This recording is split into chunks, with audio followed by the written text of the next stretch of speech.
नमस्ते प्यारे विद्यार्थियों। हम काव्य दोष का अध्ययन कर रहे हैं।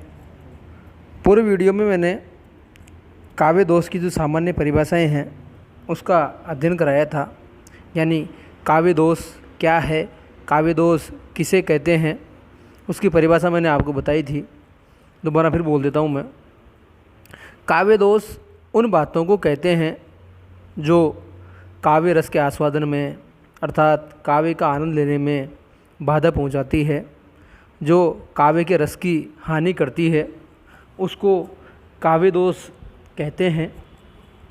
अब प्यारे विद्यार्थियों, काव्य दोषों के जो प्रकार है, जो भेद है, उसका हम आज अध्ययन करेंगे। यानी मुख्य रूप से काव्य दोष के कितने भेद है या कितने प्रकार हैं। तो प्यारे विद्यार्थियों, मुख्य रूप से दोषों के 3 प्रकार हैं। प्रथम शब्द दोष या पद दोष, द्वितीय वाक्य दोष, तृतीय अर्थ दोष। तो प्रथम का अध्ययन करते हैं, शब्द दोष या पद दोष। वह दोष जो किसी शब्द में हो, शब्द को थोड़ा बदल देने से या पर्याय शब्द द्वारा बदल देने से शब्द दोष दूर हो जाता है। यानी वाक्य में जो शब्द होता है ना, उस शब्द के कारण ही उस वाक्य में दोष होता है। तो उस शब्द को बदल देने से, यानी उसका पर्यायवाची शब्द दूसरा रख देने से वो दोष दूर हो जाता है। तो ऐसी स्थिति में शब्द दोष या पद दोष होता है। जैसे उदाहरण, खिले फूल सब गिरा दिया है। खिले फूल सब गिरा दिया है। देखिए, यहाँ फूल बहुवचन है और गिरा दिया है एक वचन है, अतः यह व्याकरण विरुद्ध दोष है। गिरा दिया है के स्थान पर गिरा दिए हैं कर देने से दोष दूर हो जाएगा। यानी वाक्य में जो गिरा दिया है उसकी जगह गिरा दिए हैं अगर हम लिखेंगे तो जो दोष है वो दूर हो जाएगा। यहाँ जो गिरा दिया है वो शब्द स्वतः दूषित नहीं है, पर फूल शब्द के आने से, उसके साथ आने से ये दूषित हो गया, इसीलिए इसमें शब्द दोष है या पद दोष है। ये प्रथम प्रकार हो गया। दूसरा प्रकार है वाक्य दोष।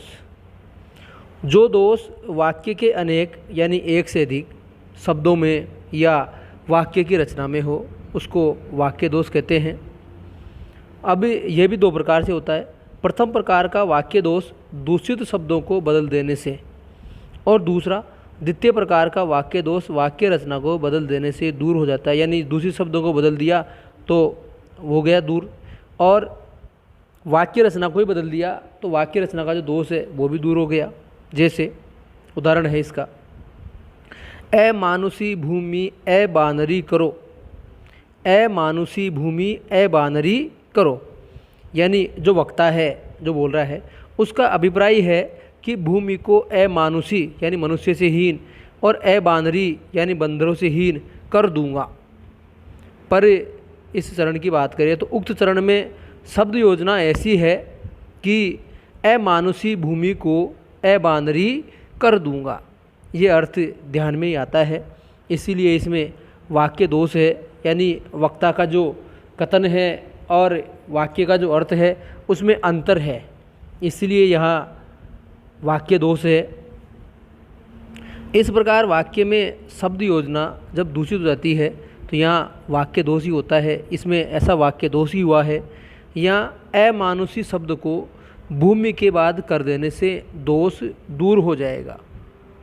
अगर अमानुषी शब्द है, ये उदाहरण था ना, अमानुषी भूमि ए बानरी करो, इस अमानुषी शब्द को भूमि के बाद कर दें, यानी भूमि अमानुषी ए बानरी करो, तो ये दोष दूर हो जाएगा। लेकिन फिर भी इसमें दिक्कत ये है कि अगर ऐसा कर देंगे तो इसका जो छंद है वो बिगड़ जाएगा। तो ये 2 दोष हो गए, शब्द दोष हो गया और वाक्य दोष हो गया। और तीसरा जो दोष होता है वो है अर्थ दोष, यानी जो दोष अर्थ से संबंध रखता है वो अर्थ दोष कहलाता है। अर्थ दोष शब्द या शब्दों को पर्याय शब्द से बदल देने पर भी बना रहता है, क्योंकि वहाँ अर्थ का मामला है, शब्द का मामला नहीं है। पर्यायवाची में आपने शब्द दूसरा तो रख दिया, पर्यायवाची शब्द दूसरा रख दिया, लेकिन उस शब्द से उसका अर्थ नहीं बदलेगा, इसलिए वह अर्थ दोष तो बना ही रहेगा। जैसे दरस से बड़ा था चारू मंजू सुंदर मनमोहन, ये उदाहरण है। दरस से बड़ा था चारू मंजू सुंदर मनमोहन। यहाँ मंजू, सुंदर और जो मनमोहन है उनका वही अर्थ है जो चारू का है। अतः यहाँ अर्थ की पुनरुक्ति हुई है, इसलिए यहाँ पुनरुक्त नामक दोष है।